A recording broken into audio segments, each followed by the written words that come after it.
Boa tarde. Hoje, 24 de novembro de 2025, reiniciamos a leitura do Evangelho segundo Lucas, já 114. Vamos reiniciar na página 71, mas antes, lembrando sempre, para se inscrever no canal e dar o joinha para aumentar a nossa visualização. Então, vamos lá. Página 71 da última edição. Essa experiência, porém, não deveria ser feita, pois não constitui um ideal pedagógico. Há certas coisas que ainda hoje os homens devem deixar ao encargo dos deuses. Os deuses têm capacidade para tal. Os homens ainda não podem executar corretamente.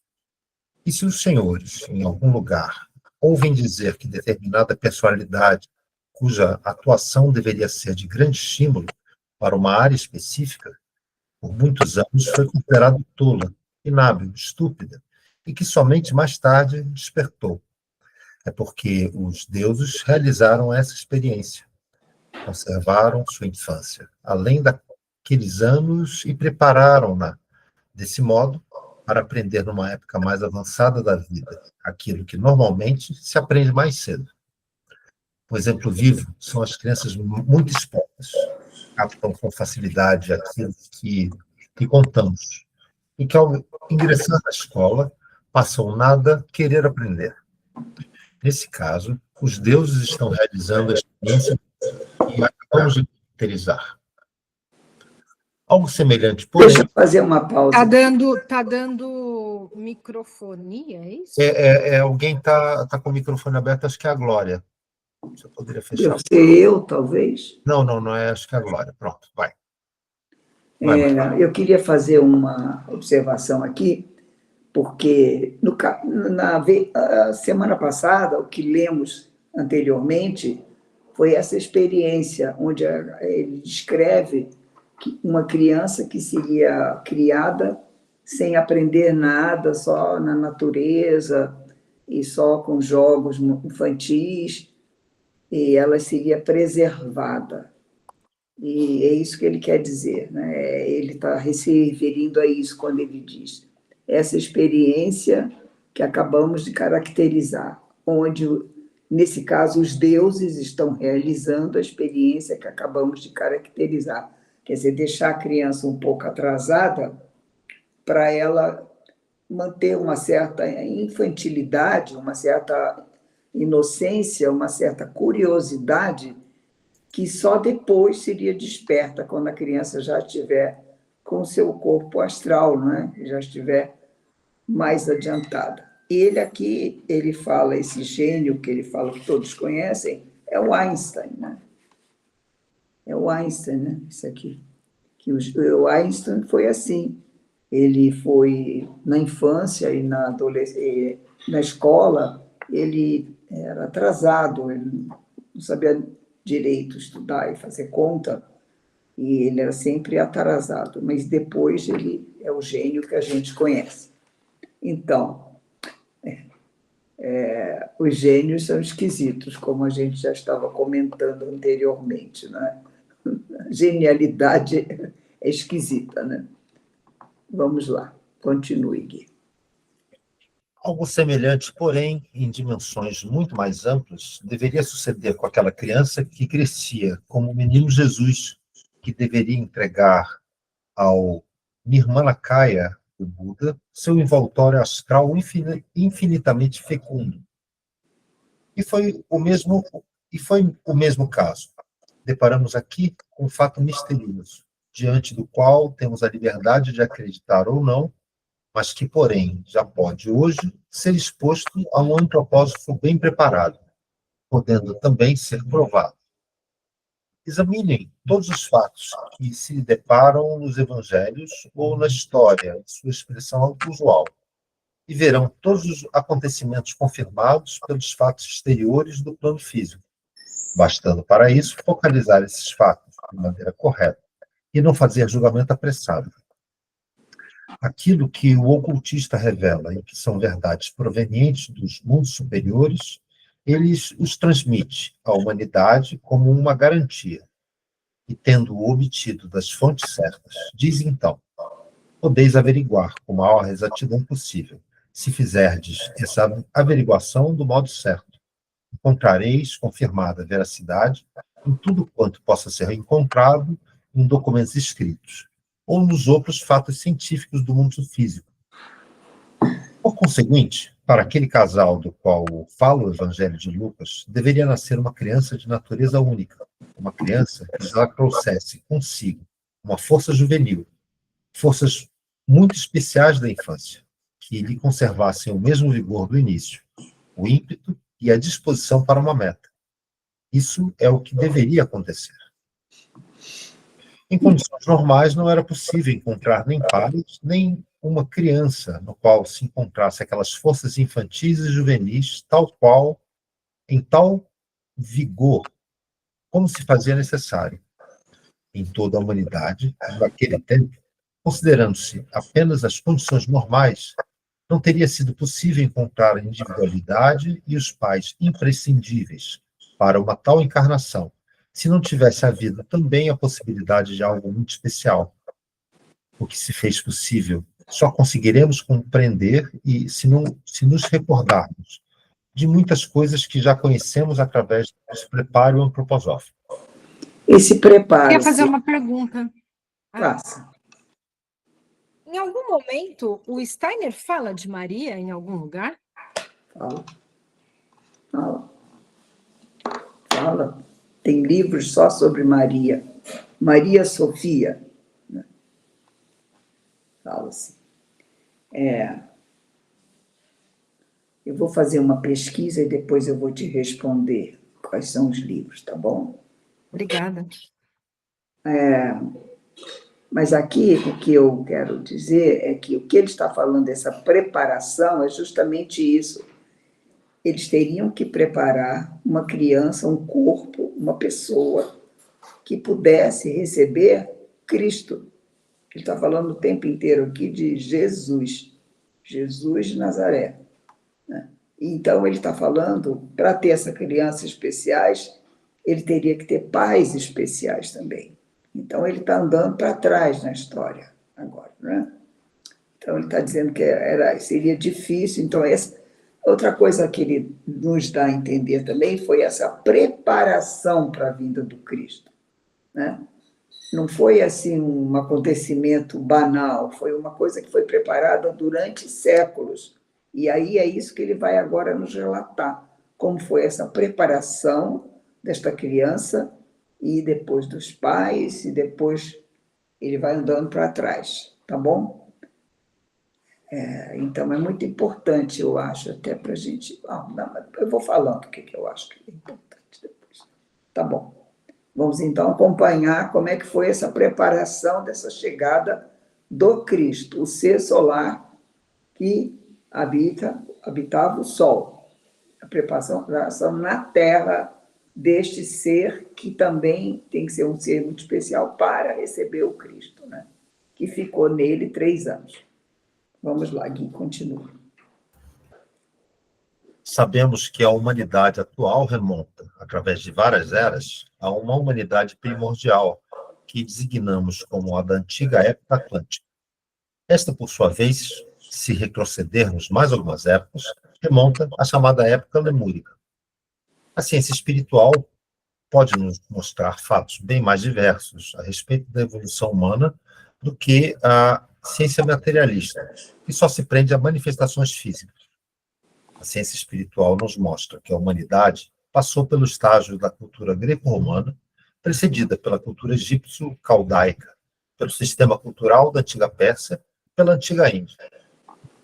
Retrocedemos assim até aquele grande, formidável catástrofe, que em certa ocasião varreu a Terra, modificando-lhe completamente o semblante. Antes dessa destruição existia um lugar onde habitualmente se encontra o Oceano Atlântico, um vasto continente, a velha Atlântida, e as regiões habitadas pelos povos europeu, asiático e africano estavam naquela época, em grande parte, ainda encobertas pelas águas do mar. Devido àquela grande catástrofe atlântica, que se desenrolou no elemento hídrico da Terra, a face desta se modificou. Antes desse acontecimento, a humanidade habitava principalmente o continente da Atlântida. Ali se desenvolvia. Eram seres humanos com organização bem diversa da humanidade atual. Isso já foi muitas vezes descrito. Ao se aproximar o período da catástrofe atlântica, os grandes guias clarividentes e os sacerdotes da humanidade puderam prevê-la, e por essa razão reconduziram uma parte dos homens em direção ao Oriente e outra em direção ao Ocidente. Aqueles que foram guiados para o Ocidente constituíram os ancestrais dos posteriores povos americanos. Portanto, é entre os antigos Atlantes que devemos procurar os ancestrais da nossa humanidade. Ele está dizendo aqui, então, que aquela descrição da evolução do homem vindo pelas Américas, então, é inexistente. Então, da mesma forma que foi para o Oriente, veio o pessoal aqui para cá. O Steiner sempre diz que a humanidade começou na África, né? Sim. Mas aí você tem essa divisão, porque a ideia é da África, foi para a Ásia, atravessou ali pelo Estreito de Bering e povoou as Américas, né? É mais ou menos assim. No caso... Então, as Américas, o solo não existia ainda? Estava submerso? Não, existia. Não, já depois da Atlântida, não, né? Já estava separado. Não, é assim. As pessoas que saíram da Atlântida, segundo Steiner, um grupo foi para a direita e um grupo foi para a esquerda, né? Alguns foram para as Américas, que são esses sacerdotes dessas culturas antigas, incas, maias, tudo isso. Mas em termos geológicos, tá? Dentro da América do Sul e dentro da América do Norte, assim como dentro da Europa e dentro da África, existem 4 crátons, que eles chamam das terras mais primitivas, que tem 6 bilhões de anos. Tá? O nosso cráton está bem no centro de Brasília, e são as áreas mais erodidas, né, que são planas. Né? Você vai lá, é tudo plano de tão a erosão. Né? Aquilo é que empurrou o solo marinho e formou os Andes.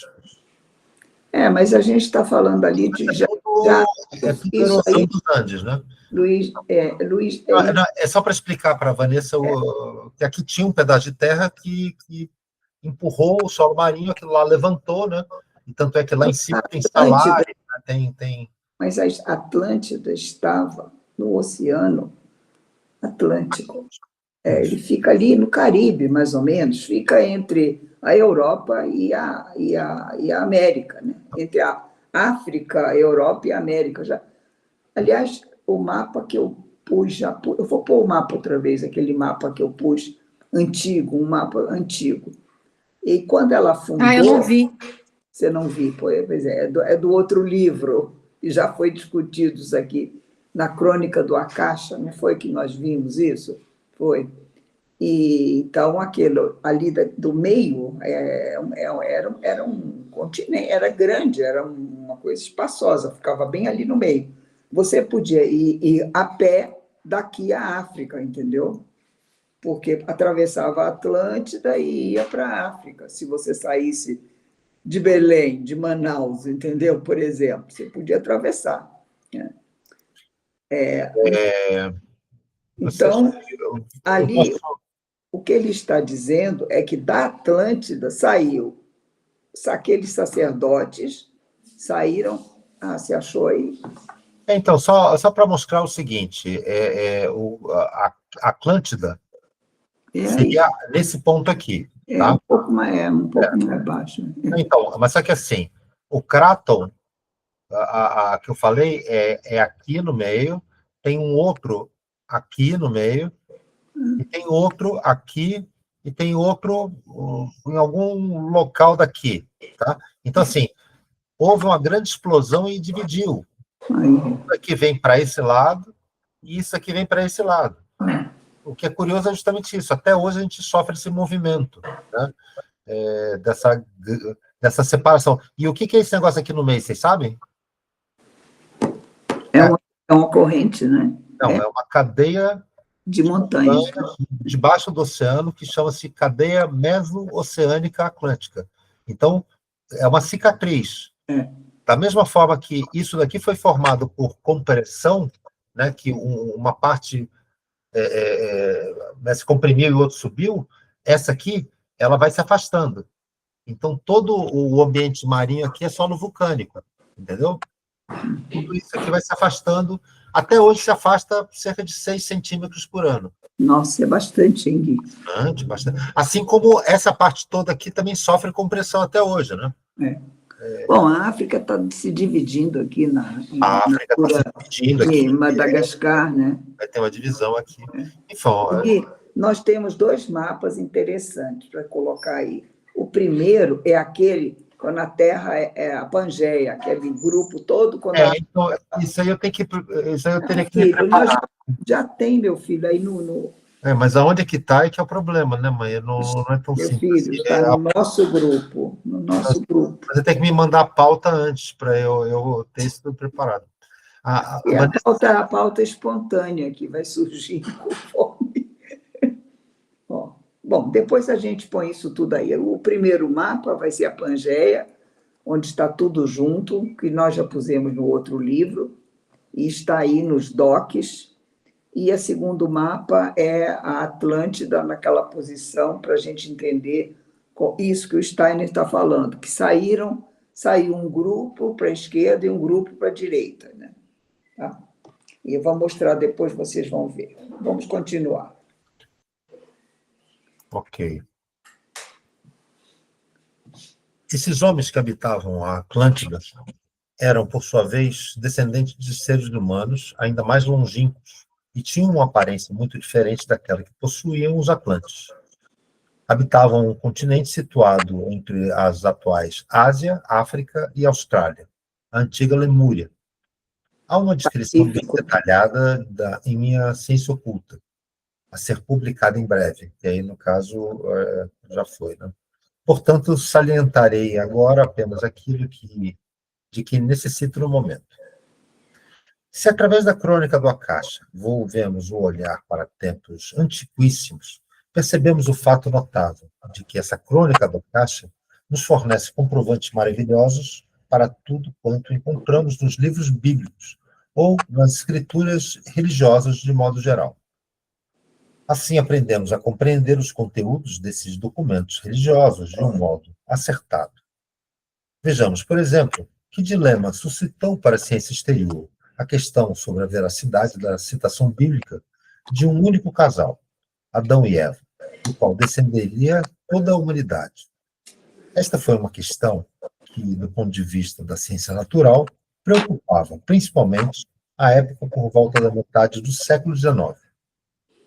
Nós sabemos, reunindo tudo aquilo que nos relata a crônica do Akasha, que a Terra teve um longo período predecessor, que também a época lemúrica foi precedida de outra. Sabemos que a Terra é reencarnação de estados planetários anteriores, da velha Lua, do velho Sol e do velho Saturno.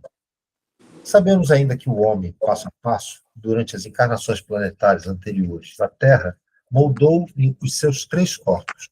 Em Saturno, o corpo físico. No Sol, o corpo etéreo. E na Lua, o corpo astral. E na Terra, o eu, o 4º membro da entidade humana. Tudo quanto precedeu o período lemúrico nada mais era do que uma preparação dessa missão na Terra.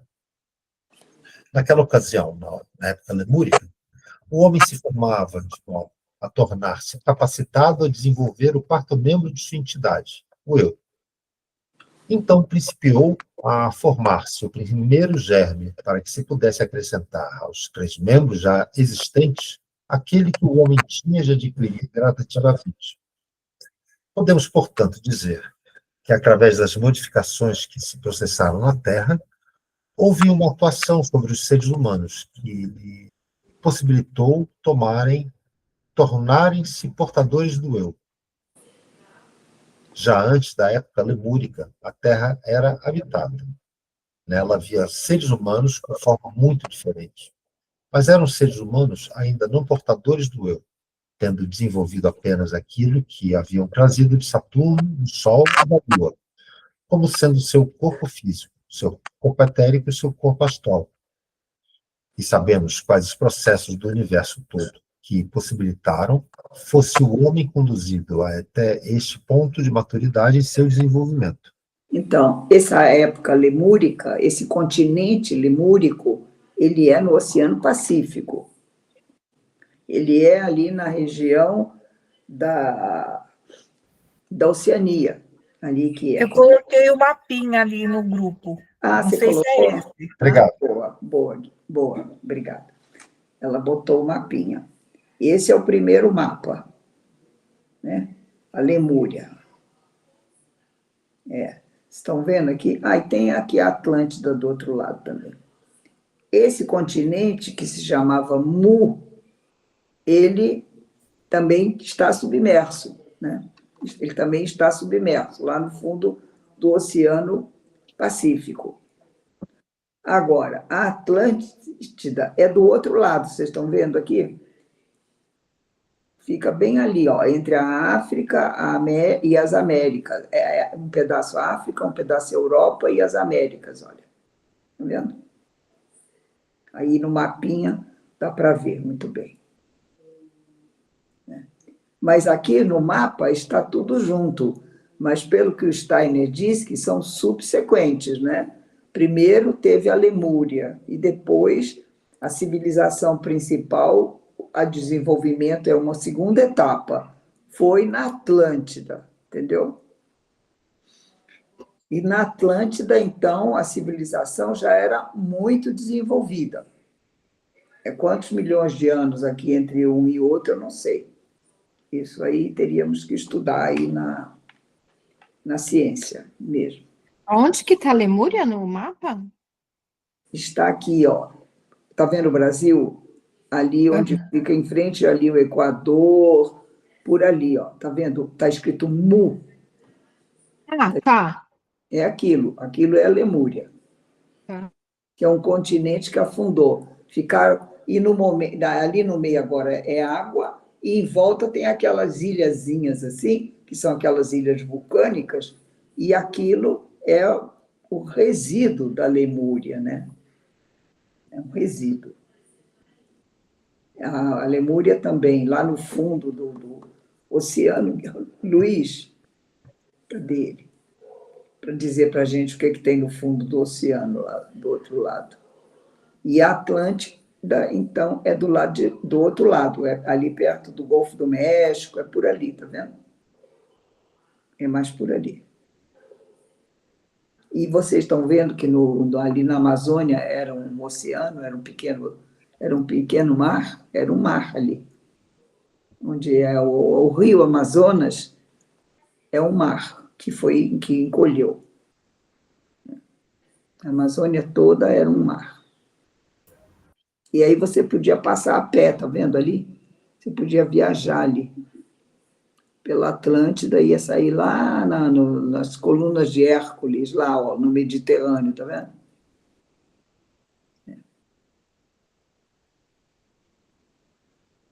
Ótimo.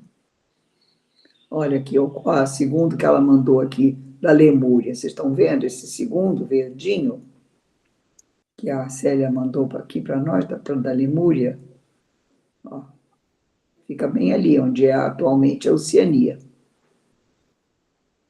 E lá era esse lugar onde os homens já existiam, mas eles eram atrasados, eles não tinham o eu ainda, era incipiente. Quando o Steiner conta aquela história que ainda estava desenvolvendo os sentidos, no último livro que lemos, estava desenvolvendo os sentidos e tudo, era ainda na Lemúria. Na Atlântida já era uma raça mais adiantada, né? Muito tecnológica, inclusive. Muito bem. Então, podemos seguir. Luiz. Ok. Sabemos também que a Terra, no início dessa nossa evolução, estava unida ao Sol e à Lua, que, a princípio, o Sol se desligou, deixando para trás um corpo planetário constituído da Terra e da Lua atuais. Porém, sabemos também que, se a Terra houvesse permanecido unida à Lua, tudo quanto existia sob a forma de seres humanos se teria endurecido, mumificado, passado para um estado lenhoso. Para se evitar isso, deveriam ser expelidas todas as substâncias e seres existentes da Lua. Desse modo, a forma humana foi salva do enrijecimento, tornando possível ao homem assumir, pouco a pouco, a sua forma atual. E somente após a separação da Lua foi-lhe dado a possibilidade de tornar-se um portador do eu. Contudo, esses acontecimentos não se deram a um só tempo. Poderíamos dizer que, muito devagar, o Sol se desligou da Terra. Houve, por conseguinte, enquanto a Terra ainda continha a Lua, uma condição que não permitia o prosseguimento da evolução humana. A matéria física principiava a adensar-se mais e mais, a ponto de aparecer no ser humano uma pronunciada tendência para o endurecimento. Já naquela época, as almas humanas, embora se encontrassem num estado pouco evoluído, seguiram um caminho semelhante ao que seguem hoje as almas através das encarnações sucessivas, quando o cerne humano abandona o seu corpo físico e passa pelo mundo espiritual para reaparecer numa nova encarnação. Surgiu, porém, antes de a Lua abandonar a Terra, algo muito especial no estado que podemos considerar difícil para o prosseguimento da evolução terrestre. Sucedeu que determinadas almas humanas, as quais haviam abandonado seu corpo e penetrado no mundo espiritual, desejando agora encarnar-se novamente, encontravam lá embaixo uma substância humana que lhes era muito rígida, como que lenhosa, de maneira que elas não podiam encarnar-se. Houve então um tempo em que as almas, desejosas de voltar à Terra, não encontraram as condições adequadas nesses corpos para uma nova encarnação. Apenas as almas mais fortes conseguiram dominar a matéria impremente endurecida, tendo assim a possibilidade de uma encarnação na Terra. As demais tinham de voltar aos mundos espirituais, não podendo descer. Isso sucedeu em épocas anteriores à saída da Lua. Contudo, ia diminuindo o número daquelas almas fortes, capazes de dominar a matéria e povoar a Terra. Houve, portanto, antes dos tempos lemúricos, uma época durante a qual a Terra, em sua mais ampla extensão, tornou-se desértica, na qual se reduzia cada vez mais o número de seres humanos, porque as almas que queriam descer nos mundos espirituais não encontravam corpos físicos adequados. O que aconteceu então com essas almas que não encontravam mais corpos físicos? Elas eram dirigidas para outros planetas que, nesse interim, se haviam formado a partir da substância geral. Dessa maneira, certas almas foram dirigidas para Saturno, outras para Júpiter, outras ainda para Marte, Vênus ou Mercúrio. Em consequência, houve uma época terrestre durante a qual as almas mais fortes podiam vir à Terra. Foi a época do grande inverno terrestre. As almas mais fracas tiveram de ser abrigadas pelos demais planetas do nosso sistema solar. Sabe? Interessante isso, né, gente? Interessante, vocês não acham essa afirmação aí? Então, aquela pergunta que é a clássica, será que os outros, que o universo é habitado ou não? Olha, parece que pelo menos houve uma tentativa, né? Vamos ver o que vai acontecer. Pronto, pode continuar, Gui. Estaríamos bem próximos da verdade se disséssemos, falando de determinada época lemúrica, que existia na Terra um casal de seres humanos, um par da maior importância. Um casal que conseguira conservar a força do domínio sobre a substância humana resistente e a força de encarnar-se na Terra, tendo conseguido até resistir por toda aquela época terrestre. Foi também esta época em que a Lua se separou da Terra, e devido a essa separação, tornou-se novamente possível a substância humana modificar-se para uma matéria mais fina, portanto apropriada para abrigar as almas humanas mais fracas. Desse modo, Os descendentes do citado casal principal encontravam novamente condições de substâncias mais macias do que aqueles que se haviam encarnado antes da separação da Lua. Assim regressaram à Terra, aos poucos, todas aquelas almas que haviam partido para Marte, Júpiter, Vênus, ou para mais além ainda. E com a multiplicação de seres humanos, a partir daquele casal principal, deu-se a possibilidade de almas, pouco a pouco, poderem regressar do espaço cósmico para a Terra, tornando-se, então, descendentes daquele casal principal. Então, Queria fazer uma pergunta. aquelas almas voltaram, não é? A pergunta, será que não ficaram algumas por lá, não é? Não se sabe, né? Não, a pergunta é, a gente está querendo voltar para lá, é isso? Sei Como que é lá. essa história? Né? Porque tem toda essa história hoje na ciência, né? Da gente ir para Marte, né? Enfim. Então, Curiosidade, né? Curiosidade. é interessante isso, né? Porque Mas uma coisa é a alma habitar esses planetas. Outra coisa é a vida habitar esses planetas. Tá? Então, assim, se você for pensar em teoria, quem for para Marte não volta vivo. Não volta vivo. Porque só a questão dos raios cósmicos é muito forte. E tudo que se experimentou até hoje em relação à vida e esses raios cósmicos deu ruim. Né? Deu ruim. E eles ficariam 8 meses com essa exposição extrema. Né? E aqui a gente tem a proteção da assim, magnetosfera, né? Enfim, a coisa toda bem pensada, inclusive para os astronautas, né? Não influencia tanto. Mas o Steiner fala de alguma coisa, tipo, do fim da Terra para outro lugar? Ele fala da Rússia. A Rússia Sim, tomando conta fala, da gente. né? Depois que é Vênus e Júpiter, não é? Mas somos nós mesmos, né? Nós mesmos. Sim, mas fala, né? Acho que ele fala disso. Né? Mas já em corpo sutil de novo, né? Essa é a última encarnação. Ele fala que nós somos a experiência cósmica de desenvolver o eu. Então, por isso, só existe essa vida desse jeito. Não é que não tem vida nos outros planetas, é que é uma vida diferente. É isso. Diferente. Eu acredito. A vida não também. é esse modelo humano. Talvez. Mas ele fala que a gente é modelo único? Não, né? Fala. Modelo único. Fala que é a experiência do eu. Aqui é o lugar da experiência do eu. Para desenvolver o amor. E se der certo, vai desenvolver para o universo inteiro. Entendeu? Entendi. A liberdade. É liberdade. Aqui é o único lugar que há liberdade no mundo. É aqui. Tem essa experiência do bem, do mal e do meio. Essa opção do meio, que é a liberdade. E o eu que pode escolher. Esse é o nome é a descrição da nossa experiência. Você vê que os outros espíritos eram fracos. Eles não ficaram aqui porque eram fracos. Aqui é para forte. Aqui é para gente forte. Sim. Ficaram aqui os fortes, né? As almas fortes, né? Bom, vamos continuar.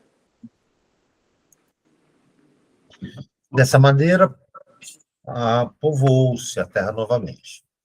Durante a época final da Era Lemúrica e por longos períodos da Era Atlântica, desceu um número crescente de almas que haviam aguardado em outros planetas a ocasião de novamente encarnar-se na Terra. Elas desciam, então, para o corpo físico terrestre e, dessa forma, a Terra foi novamente povoada. E, por esse modo, surgiu aquela população atlântica, que era guiada pelos iniciados aos oráculos atlânticos. Caracterizei esses oráculos atlânticos da maneira que segue. Havia, na Atlântica, grandes centros iniciáticos. Eram conduzidos de tal maneira que podiam ser chamados oráculos de Marte, oráculos de Júpiter, oráculos de Saturno e assim por diante. Havia tal diversidade de centros iniciáticos porque as pessoas também diferiam umas das outras. Para aquelas almas humanas que anteriormente haviam aguardado em Marte a ocasião de encarnar-se, era preciso criar ensino e meio de conduta dos oráculos de Marte. Para aqueles que haviam esperado em Júpiter, eram necessários os oráculos de Júpiter, e assim por diante. Apenas alguns eleitos podiam, nos tempos atlânticos, ser instruídos no oráculo central, no grande oráculo do Sol. Os escolhidos eram aqueles que, pela ascendência, encontravam-se mais próximos do casal principal que subsistira a crise da Terra, e ao qual encontramos alusão na Bíblia pelos nomes de Adão e Eva. Através das palavras da Bíblia, vislumbramos algo que corresponde perfeitamente aos fatos da crônica do Akasha. Vemos a veracidade da Bíblia, mesmo quando esta aparece contar-nos algo tão inverossímil. E na direção do grande oráculo, chamado Oráculo do Sol, e que supervisionava todos os demais oráculos, encontrava-se o maior dos iniciados atlânticos, o grande iniciado solar, que era, ao mesmo tempo, Manu, ou seja, o guia dos povos atlânticos. Era Manu quem, ao se aproximar da catástrofe atlântica, tinha de incumbir-se da tarefa de levar os homens que considerava aptos em direção ao Oriente, para lhe fundar o início da cultura pós-atlântica. Sobretudo, esse iniciado possuía, entre as várias pessoas que mantinha ao seu redor, os descendentes daquelas almas progenitoras que haviam suportado o inverno terrestre. Os que eram, por assim dizer, descendentes diretos de Adão e Eva, o primeiro casal principal. Estes foram tratados pelo círculo do grande iniciado solar, com particular cuidado e atenção. Todas as instruções que recebiam eram direcionadas de modo tal que, em dados momentos da evolução humana, sempre se tivesse a possibilidade de fazer fluir para fora do oráculo do Sol, guiado pelo grande Manu, as influências acertadas. Então, peraí, agora me ocorreu umas coisas assim, né? Quer dizer, tudo começou na Lemúria. Então, a suposição é de que, por exemplo, o paraíso terrestre era na Lemúria. Era essa coisa sem consciência. Nesse lugar estavam todos ali e tal, mas sem consciência. E tinha esse casal que foi posto ali, né? Mas no momento da expulsão desse paraíso, que seria na Lemúria, não é a Lemúria, na Lemúria, foi ir para a Atlântida. Aí, na Atlântida, vieram dos outros planetas, aquelas almas que estavam lá, se encarnaram para realmente iniciar o tal projeto que era desenvolver uma humanidade, não é? Faz certo sentido isso para vocês? Porque na Lemúria era tudo assim, os homens não tinham muita consciência, certamente os animais, nós já lemos sobre isso, os animais também não, quer dizer, aí existia já os animais, já existiam as plantas de uma forma rudimentar, né? Era aquele protótipo do animal, né? Aí que a gente conhece. Então, ali tinha isso tudo de uma forma rudimentar. As plantas e o ser humano também estava de uma forma rudimentar, não é? Digamos assim, o Adão e Eva são o protótipo do ser humano, né? Eles são ainda inocentes, infantis, assim, aquela crença, obedientes, até que desobedeceram, né? Então, noutra encarnação, foram levados para outro lugar, né? A Lemúria submergiu e a Atlântica estava lá e foi posto aí esse grupo, vários grupos, né, como mesmo uma experiência, né? E tinha esse lugar, que era o Oráculo do Sol, dos descendentes de Adão e Eva, né, que continuaram a ser respeitados e honrados porque eles eram mais fortes animicamente, não é no corpo, é mais fortes animicamente, mais resistentes, mais capazes, talvez, de um aprendizado, uma coisa assim. Assim que eu estou entendendo isso tudo. Alguma pergunta, alguma opinião, alguma coisa? Não. Então, Agora continua. foi a descrição, né? Vamos lá. Suponhamos que, em certo momento da evolução humana, tivesse sido necessário surgir um rejuvenescimento da cultura, e que tudo quanto a humanidade houvesse conservado como sendo tradição, tendo se tornado antiquado, recebesse uma nova influência, que um novo elemento cultural fosse dado à humanidade. Era preciso que, para essa finalidade, fossem tomadas providências diretamente no centro do iniciado do oráculo do Sol. E isso foi feito das mais variadas maneiras. Nos primeiros tempos que se seguiram ao desenvolvimento da cultura pós-atlântica, pessoas que para tal haviam sido preparadas eram enviadas para outros lugares com a finalidade de levar os resultados da sua bem elaborada educação para este ou para aquele povo que disso estivesse necessitando. Este centro de oráculos, que se ocultava em determinada região asiática, sempre zelou para que culturas isoladas pudessem ser influenciadas da maneira adequada. Mais tarde, porém, 5 a 6 séculos após o aparecimento do grande Buda, surgiu uma época muito especial. Surgiu a necessidade de rejuvenescer o budismo. Tudo quanto fora revelado pelo grande Buda, como uma antiga doutrina cheia de sabedoria, uma doutrina que se encontrava no ápice do seu desenvolvimento, deveria agora receber forças rejuvenescedoras, de modo que se apresentasse doravante à humanidade sob nova forma, revigorada, como se houvesse passado por uma fonte de juventude. Forças juvenis muito especiais precisavam ser encaminhadas à humanidade. Essas forças não podiam ser encontradas numa individualidade qualquer que estivesse atuando no mundo. Quem atua em favor do mundo desgasta suas forças, e desgastar forças significa envelhecer. Poderíamos retroceder nos tempos e ver como as culturas se seguem uma após a outra.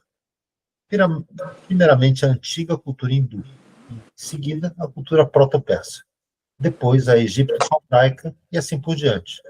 E veríamos que sempre estiveram presentes grandes e importantes guias espirituais. Todos esses guias espirituais da humanidade doaram suas melhores forças espirituais para fazer evoluir os seres humanos. Os grandes rishis sagrados deram suas melhores forças. Zaratustra, inaugurador da cultura persa, doou o melhor de suas forças. Hermes, Moisés, os guias da cultura caldaica, todos eles doaram o melhor de suas forças. Todos eles foram, de certa maneira, devido ao que podiam realizar, os melhores e mais certos guias para sua época. Tomemos uma personalidade qualquer da antiga Índia. Ele se havia reencarnado repetidamente, na época cultural persa, na época cultural egípcio-caldaica, e por ter se reencarnado sempre em sua alma, se tornara mais velho, mais e mais maduro. Conseguira elevar-se a forças mais maduras, mas havia perdido as vigorosas forças juvenis. É possível amadurecer sempre, realizar coisas maravilhosas ao se tornar velho uma alma, que por muitas encarnações se tem aperfeiçoado. Contudo, essa alma envelheceu. Pode-se dar grandes ensinamentos, propiciar muito a humanidade, mas o frescor e a força da juventude seriam necessariamente sacrificados ao se evoluir tanto. Tomemos para exemplificar um dos maiores entes entre os grandes que atuaram no decorrer da evolução humana, Zaratustra. Foi ele quem, nas profundezas do mundo espiritual, pôde trazer à sua época a mensagem do espírito do sol. Foi ele quem pôde apontar para o alto, revelando à humanidade o grande espírito das alturas, que mais tarde surgiu como Cristo. Foi ele quem disse: ele está no sol, Ahura Mazda. Ele se aproximará da Terra. E falou a seu respeito com palavras grandiosas e importantes. O conhecimento espiritual mais profundo, a clarividência altamente desenvolvida de Zaratustra, poderia ver com os olhos espirituais aquele ser do qual os santos rishis ainda diziam ser Vishnakarma, o qual se situava além de sua esfera. Era esta a entidade que Zaratustra chamava-se de Ahura Mazda, revelando seu significado para a evolução humana. Um espírito imensamente amadurecido se alojava na organização física de Zaratustra, já naquela época em que ele fundou a antiga cultura persa. Quer falar alguma coisa sobre... Quero falar assim. Vocês conhecem essa personalidade, Zaratustra? Ele é um alto sacerdote persa e ele fundou essa religião que era baseado, é a primeira, né, que tem a tendência monoteísta no Oriente. No Oriente, em que todas as culturas são politeístas, Ahura Mazda era o que ele chamava essa entidade do Sol. Ele foi o primeiro assim que disse que existia essa entidade no Sol, que habitava esse ser, né? E aí eles adoravam, eles pensavam que, eles sabiam que esse ser um dia viria à Terra, e é o Sol, né? Então, o Steiner diz que aí é a primeira percepção do Cristo, né? A percepção desse ser solar que vem para ajudar a humanidade, né? É a primeira grupo e povo que é monoteísta dentro no Oriente, dentro de uma época que todos eram politeístas, né? Começa aí. Pode continuar, Gui. Sim. E esse grande profeta, é o Zaratustra, é o grande sacerdote dessa religião. Podemos imaginar que essa individualidade, através das encarnações subsequentes, elevou-se mais e mais, tornando-se cada vez mais amadurecida, cada vez mais velha, e cada vez mais capacitada aos maiores sacrifícios pela humanidade. Aqueles dentre os presentes que ouviram em outras palestras minhas devem saber como Zaratustra entregou seu corpo astral, que mais tarde reviveu no guia da cultura egípcia, Hermes, e como se entregou seu corpo etérico ao guia do antigo povo hebreu, Moisés. Só há possibilidade de se fazer tudo isso quando se possui uma alma altamente desenvolvida. Só então é possível que uma alma se torne uma individualidade no porte de Zaratustra, o qual vemos então atuar na Caldeia 600 anos antes da era cristã, ao mesmo tempo em que Buda atuou na Índia, sob o nome de Nazarastro ou Zaratas, tornando-se também o mestre de Pitágoras. Em tudo isso foi possível transformar-se aquela alma que foi o guia e inaugurador da cultura persa. Até essa ocasião, ele havia amadurecido progressivamente. Então, vocês estão acompanhando aí, né, que esse Zaratustra, então, ele entregou o corpo astral dele para ajudar na encarnação de outros homens que também vieram para trazer essa mesma filosofia, né, desse monoteísmo, né? Então, veio na cultura egípcia, que é em seguida a persa, veio Hermes Trismegistro, não sei se vocês conhecem também essa personagem. E depois nasceu no povo hebreu como Moisés, né? E isso, então, ele depois vai se encarnar mais uma vez como Zaratas, e ele é o mestre de Pitágoras. Então, ele continua trazendo essa sabedoria, essa filosofia antiga, né? Pitágoras já é no tempo grego, né? Então, cada uma dessas civilizações, ele vem sempre de uma ou outra forma, ele está sempre presente, trazendo essa sabedoria espiritual, né?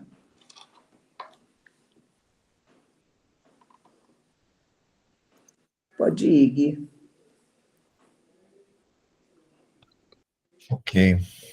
Porém, aquilo que se tornava necessário quando o budismo teve de ser rejuvenescido, esta alma não pôde fazê-lo, por razões facilmente compreensíveis, pois era-lhe impossível dar forças cheias de vigor juvenil, as quais deveriam justamente distinguir-se pelo fato de se haverem desenvolvido até a puberdade em seu frescor infantil, para depois poderem ser entregues ao Nirmanakaya do Buda.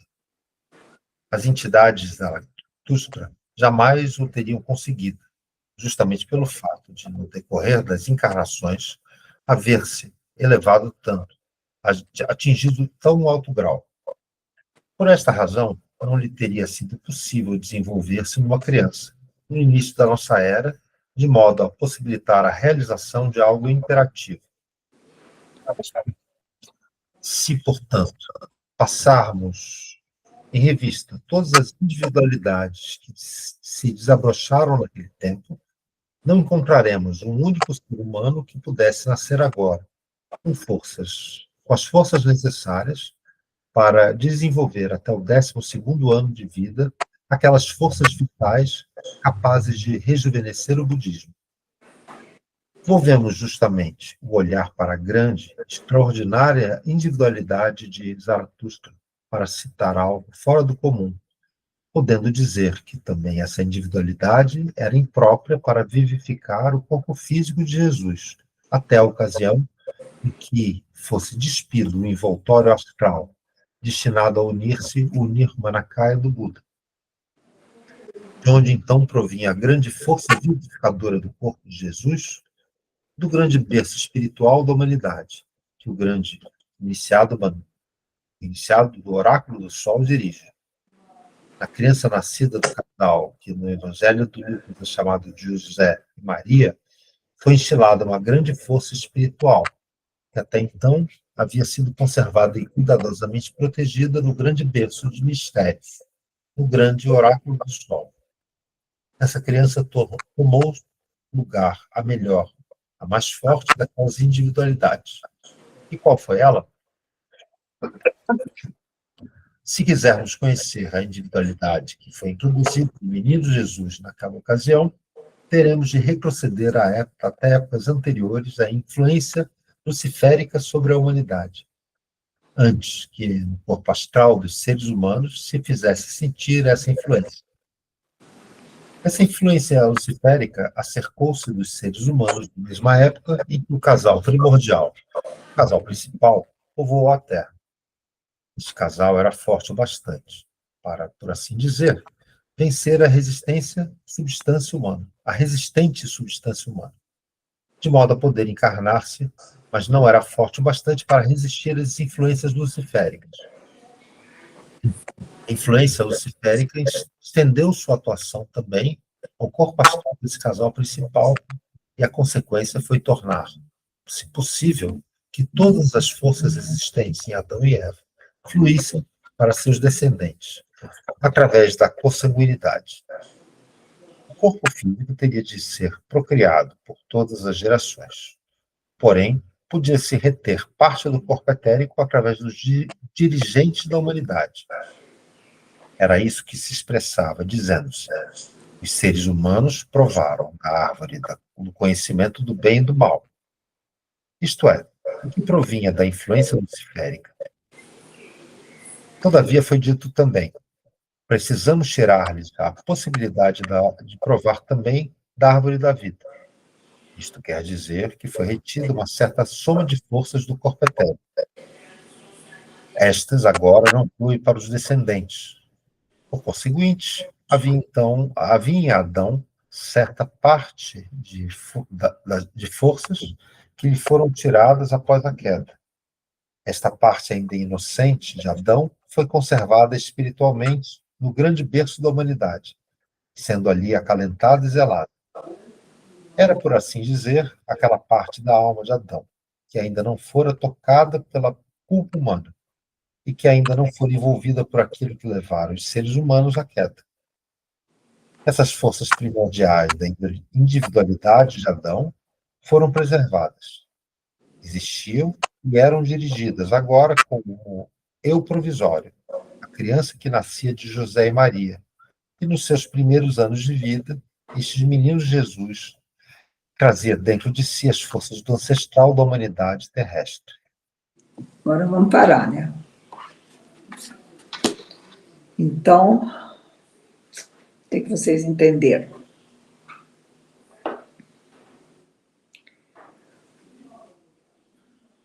Ele está preparando mesmo o caminho para o Cristo depois, né? Porque então no Evangelho de Lucas, esse pedacinho intocado da alma dele é que vai dar o Jesus natânico. Natânico, né? Esse Jesus natânico é o que morre com 12 anos, né? Isso aí. Exatamente. E aí ele vai soltar essa qualidade que o outro Jesus, né, o salomônico, vai receber, né? Vão juntar as qualidades, né?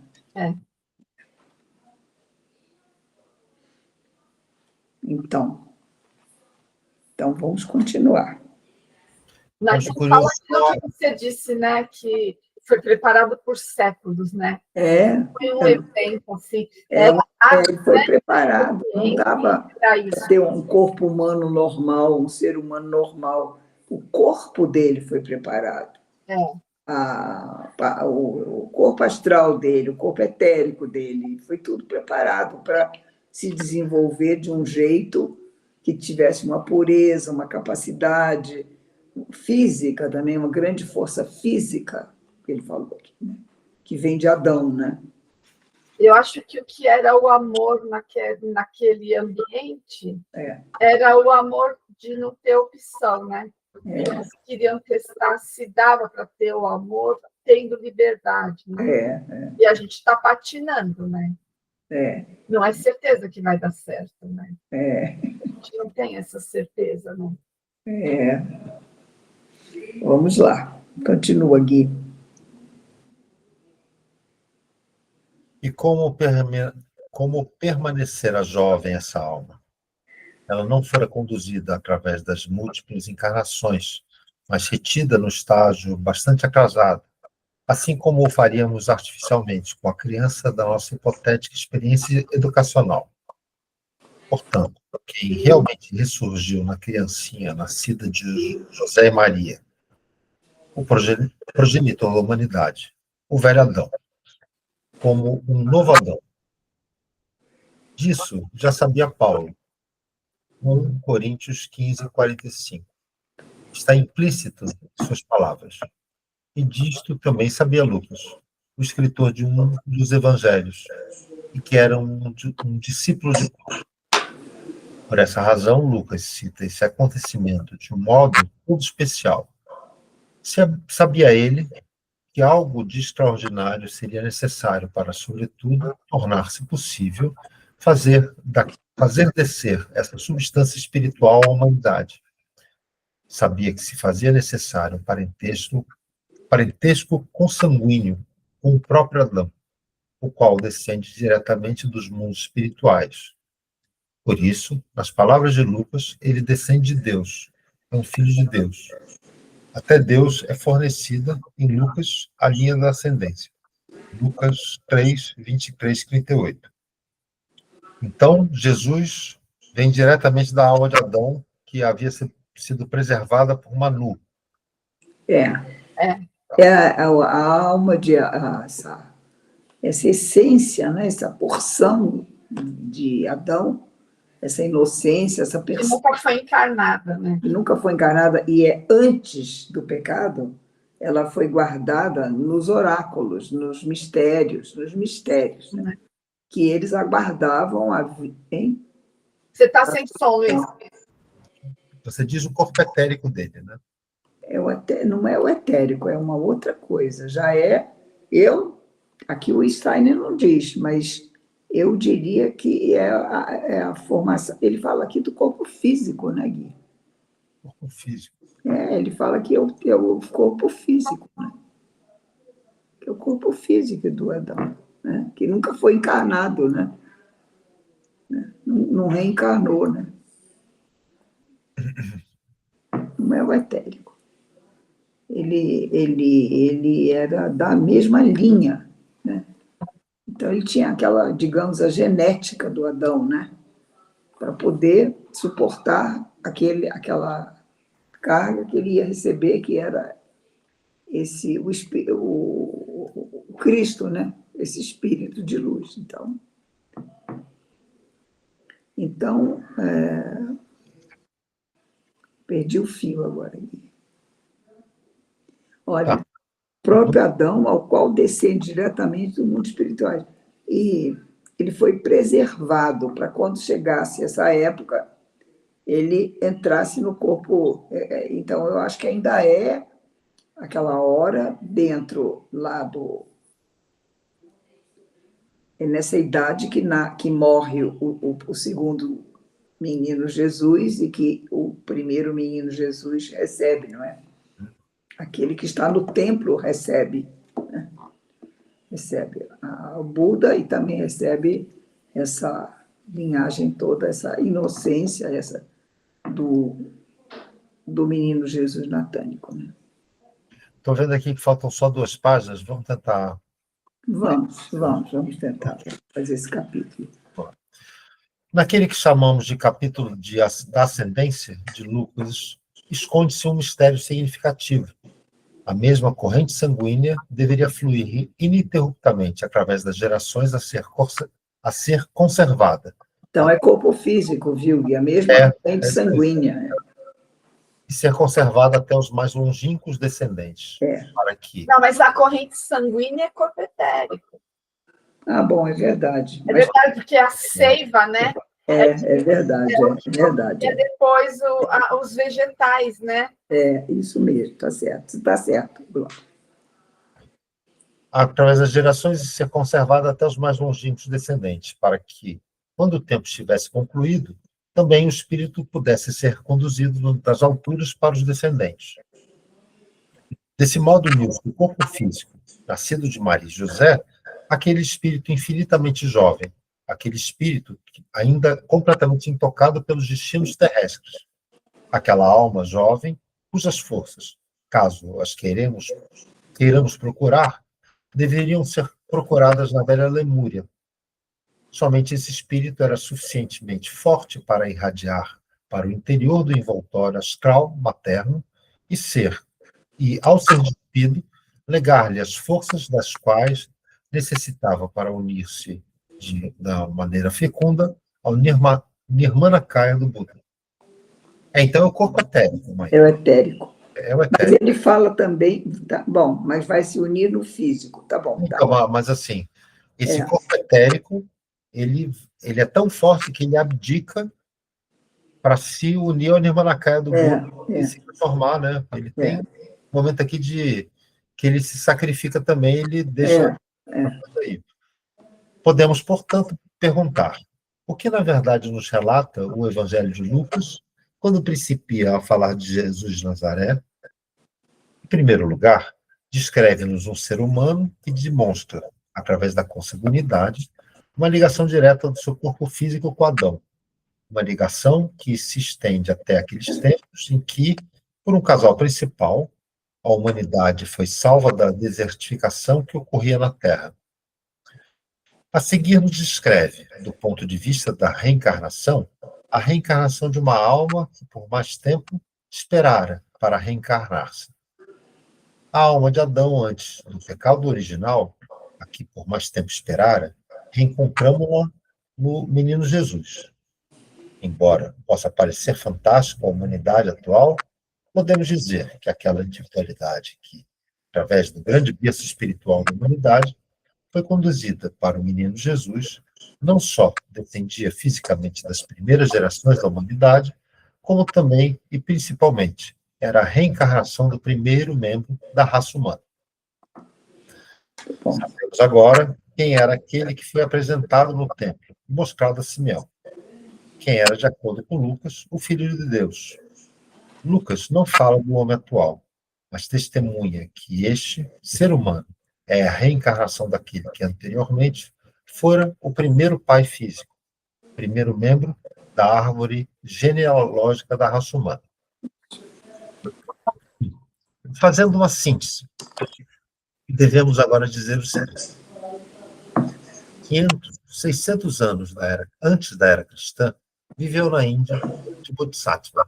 Sua missão era trazer à humanidade as verdades que paulatinamente deveriam nascer do próprio seio desta. Ele dera os impulsos para tal. Por esse motivo, tornou-se Buda naquela ocasião e não toma a aparecer mais em um corpo terrestre inteiramente adequado à sua individualidade. Todavia, ele surge no Nirmanakaya, ou seja, no corpo das transformações, porém até apenas o mundo etérico astral. Sob a forma de legiões de anjos, é vista pelos pastores, que se tornaram clarividentes por um instante para ver aquilo que lhes é anunciado. Ele se inclina sobre a criança nascida de José e Maria. E há uma razão para que ele se incline justamente sobre essa criança. Aquilo que o grande Buda havia podido trazer à humanidade deveria existir de uma forma amadurecida. É muito difícil de ser compreendido, pois situa-se em nível espiritual muito elevado. Para que pudesse tornar-se fecundo para todos, era preciso fluir para aquilo que até então o Buda havia conquistado, uma força plena de frescor juvenil. Ele deveria absorver essa força da terra ao curvar-se sobre a criança, da qual poderia receber todas as forças juvenis do envoltório astral que se separavam. Este ser humano nasceu para ele porque, a partir da continuidade sanguínea, nascera uma criança, a qual, que melhor já sabia disso, podia acompanhar retrospectivamente até o progenitor da humanidade, mas que ele também reconduzira até a velha jovem alma da humanidade, durante a época lemúria, e qual podia apontar agora como sendo o novo Adão reencarnado. A criança possuidora de uma alma, que era a alma mãe da humanidade, e que fora conservada jovem através das épocas, vivia de modo a impregnar com todas as suas forças jovens no seu corpo astral, que mais tarde se desprendeu e ascendeu para unificar-se ao Nirmanakaya do Buda. Mas não são esses todos os fatos que nos levam a compreender o maravilhoso mistério da Palestina. Este é apenas um aspecto. Compreenderemos agora quem nasceu em Belém, depois que José e Maria saíram de Nazaré e para lá viajaram, e quem foi anunciado aos pastores. Mas isto ainda não é tudo. Nos tempos que se iniciou a nossa era, houve vários acontecimentos estranhos e significativos para que se realizasse o maior evento da evolução humana. Para tornar compreensível o que gradativamente conduzia a esse grande acontecimento, devemos observar ainda o seguinte. Mãe, fala alguma coisa que eu preciso tomar um pouco d'água. Tá bom. Bom, ele está fazendo uma retrospectiva, não é? É onde ele vai explicando, então, que a partir de Buda, com o corpo astral de Buda, vai se manifestar, então, no momento lá na Palestina, em Belém, sobre aquela criança. Agora, aquela criança, ela já tem a formação do corpo dela, ela já vem da dinastia dos fundadores da humanidade, Adão e Eva. Quer dizer, já tem essa linhagem já preparada. Então, ele vai receber, então, essa contribuição do Buda, não é? E de toda essa linhagem que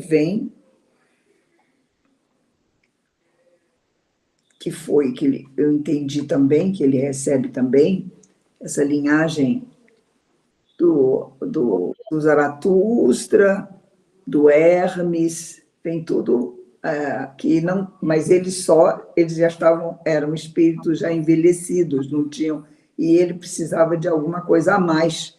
Então veio ajudando com essa força do corpo físico de Adão e uma parte da alma de Adão que não tinha recebido, que não participou do pecado original, não é? Então, isso tudo para formar esta pessoa que seria o receptor, não é? No fim. Ele precisava de todas essas forças para poder também receber o Espírito, né? E o que mais aqui? Vocês têm alguma pergunta? Pergunta não. Estou achando tudo é fantástico. Eu já tinha lido num grupo também esse livro, mas a gente vai repetindo e vai vendo mais coisas. Cada vez mais coisas, né, Ana? Acordando para outras esferas. A gente vai... É igual reencarnação. Você lê outro livro, lê o mesmo livro outra vez, lê o mesmo... Cada vez você passa por... Uma coisa te chama atenção, não é verdade? Você vai fazendo aquelas camadas, não é? É muito interessante isso. Tem uma coisa aí que me ocorreu agora, falando da história, né, que a gente está falando da vinda de Cristo. A gente vai entrar agora no sem ser esse domingo do próximo, o Advento. O Advento, né? Acho que a gente poderia fazer uma menção, já que a gente é na segunda, a gente faria uma menção os 4 domingos, que tal? Seria bem legal. Você quer se ocupar disso? Vou ver se... Ana, acho que sim. Acho que sim. Eu vou tentar, porque estou super ocupado, mas é importante fazer esforço. Tá bom, querida, tá bom. Então, vamos aguardar, tá bom? Tá ótimo. Obrigado. Fala, Gui. Vamos continuar aqui, falta só uma página. Tá. Incluir, então, assim, para tornar compreensível que gradativamente conduzia esse grande acontecimento, devemos observar ainda o seguinte: incluía-se no antigo povo hebreu a dinastia de Davi, aquelas que designamos por gerações davídicas, remontavam todas ao progenitor originário, o próprio Davi. A Bíblia nos relata que Davi teve 2 filhos, Salomão e Natã. 2 Samuel 5:14.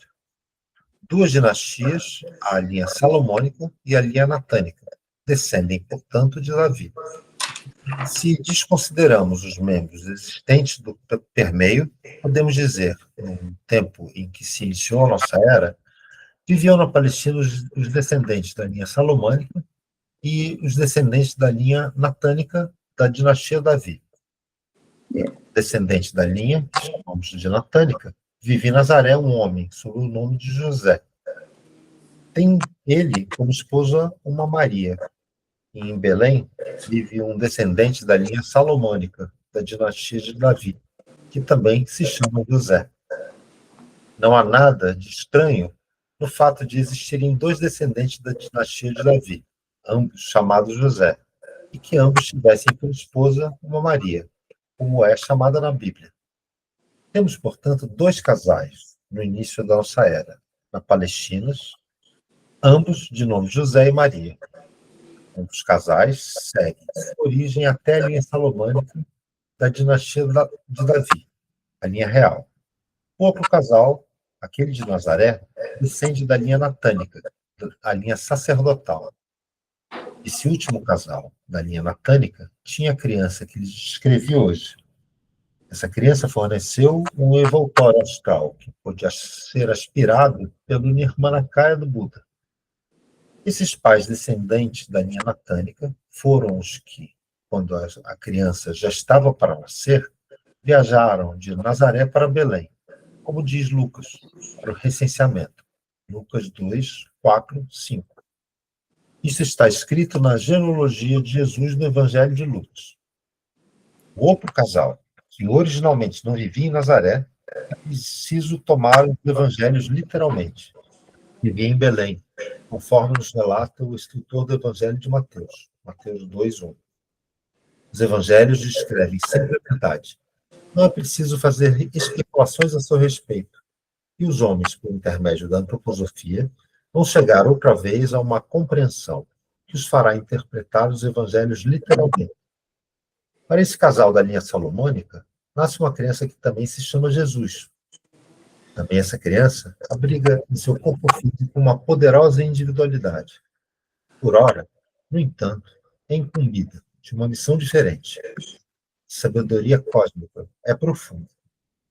Não está destinada a fornecer ao âmbito astral as forças juvenis, mas sim conclamada a trazer à humanidade aquilo que só é possível trazer sendo portador de uma alma amadurecida. Essa criança era dirigida por meio de todas as forças que entravam em consideração nesse processo, de modo tal que pudesse tornar-se fisicamente portadora daquela individualidade, que outrora chegara a entregar seu corpo astral a Hermes e a seu corpo físico a Moisés, e que reaparecera como grande mestre de Pitágoras, sob o nome de Zaratas, ou Nazaratus, o grande mestre da velha Caldeia. Não é outro senão a individualidade de Zaratustra.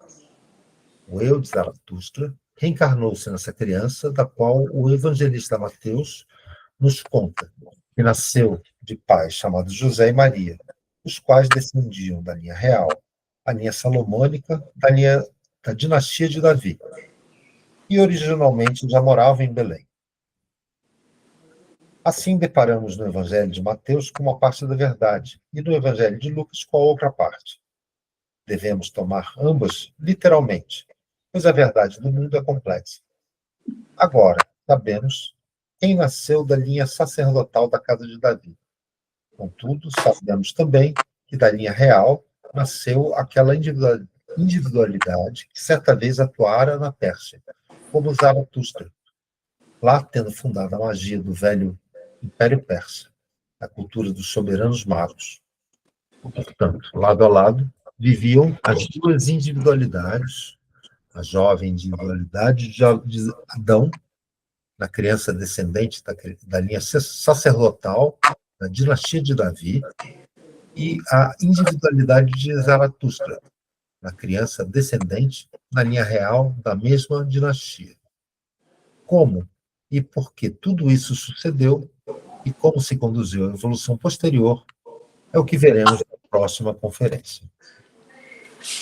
Pensamento bombástico esse, hein? Nossa, esse aí é um dos maiores mistérios, assim, para quem estuda antroposofia, um dos maiores desafios, né? Entender que Jesus foi formado por esses dois corpos, né? Nasceram duas crianças e uma se sacrificou pela outra e doou, né? Viveu menos e doou, né?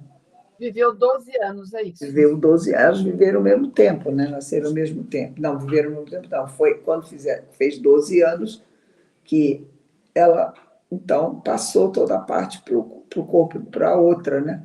Para quem estava lá no templo, nessa hora. Que é o salomônico, né? É, o salomônico. Que é a real, ele que ele que vai falecer e vai doar tudo, vai passar tudo, e vira só o natânico, né? O natânico é o que vai crescer, é o que vinga, né? É o que tem o... Acha que era o contrário, isso? Não. O natânico é o primeiro casal, né? É o casal que, inclusive... É o casal que mudou para o recenseamento. É o primeiro, já é o natânico, E o salomônico é o outro, que a criança é mais doentinha e vai morrer, né? Então, isso aí é um grande mistério, tudo isso, né? Mas a gente precisa meditar, né, sobre tudo isso. Só uma perguntinha, qual página acabamos? A conferência começa... vai começar na 86, que é a natureza de Jesus de Nazaré. 8:30. Vai começar no 86, né? É. Então. Obrigado. Tá bom. Então, vamos... Já deu 5 horas. Vamos terminando aqui. Então, vamos para a nossa oração. Prece para os anjos da guarda. Espíritos de suas almas, efetivos guardiões, possam vossas asas levar o amor suplicante de minha alma aos seres humanos nas esferas, confiadas a vossos cuidados, para que, unindo a vossa força, possa meu amor irradiar em auxílio das almas que ele amorosamente busca. Rudolf Steiner.